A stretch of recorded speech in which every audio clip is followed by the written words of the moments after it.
అండి, అందరూ ఎలా ఉన్నారు? బాగున్నారా? అంజలి అండ్ డాటర్ ఛానల్కి స్వాగతం అండి. ముందుగా మీ అందరికీ ఉగాది శుభాకాంక్షలు. ఈరోజు వీడియోలో 6 రుచుల ఉగాది పచ్చడి ఎలా తయారు చేయాలో చేసి చూపిస్తాను.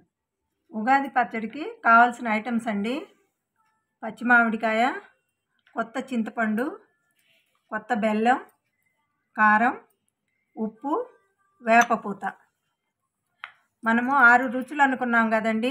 ఈ 6 రుచులు మామిడికాయ వగరు, చింతపండు పులుపు, బెల్లం తీపి, కారం, ఉప్పు, చేదు, వేపపూత అండి. ఈ 6 రుచుల కలయికే ఉగాది పచ్చడి. ముందుగా చింతపండు అండి. చింతపండు ఇలా గింజలు ఇలా ఏమి లేకుండా శుభ్రం చేసుకొని మనం పచ్చడి చేయబోయే ఒక 10 నిమిషాల ముందు ఇలా వేరే ఒక గిన్నెలో వేసుకొని కొంచెం వాటర్ పోసుకొని నానబెట్టుకుందామండి.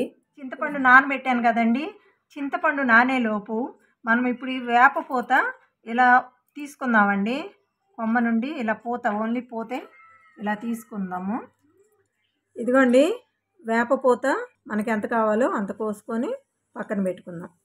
చింతపండు నీళ్ళల్లో వేసిన చింతపండు ఇదిగో 10 నిమిషాలు నానిందండి. ఇప్పుడు ఇదంతా ఇలా గుజ్జు తీసేసి మనం ఏ గిన్నెలో అయితే ఉగాది పచ్చడి కలుపుకోవాలనుకుంటున్నామో ఆ గిన్నెలో ఈ పులుసు బాగా పిసికి ఉంచుకుందామండి. ఇదిగోండి చింతపండు ఇలా పులుసు పిసుక్కొని గిన్నెలోకి ఇలా చెయ్యి అడ్డం పెట్టేసి ఇలా పులుసు అంతా ఉంచుకోవాలండి. దానిలోకి 1 స్పూను వేపపూతండి, తర్వాత 2 స్పూన్లు మామిడికాయ ముక్కలు,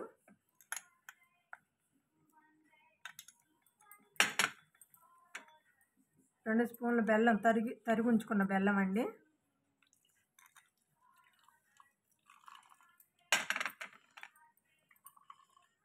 కారం, చిటికెడు కారం అండి, ఉప్పు ఒక 3/4 స్పూన్ ఉప్పు. ఇవన్నీ వేసి ఇలా స్పూన్ పెట్టి బెల్లం అంతా కరిగేట్టు కలుపుకుందామండి. ఇదిగోండి ఉగాది పచ్చడి తయారైపోయిందండి.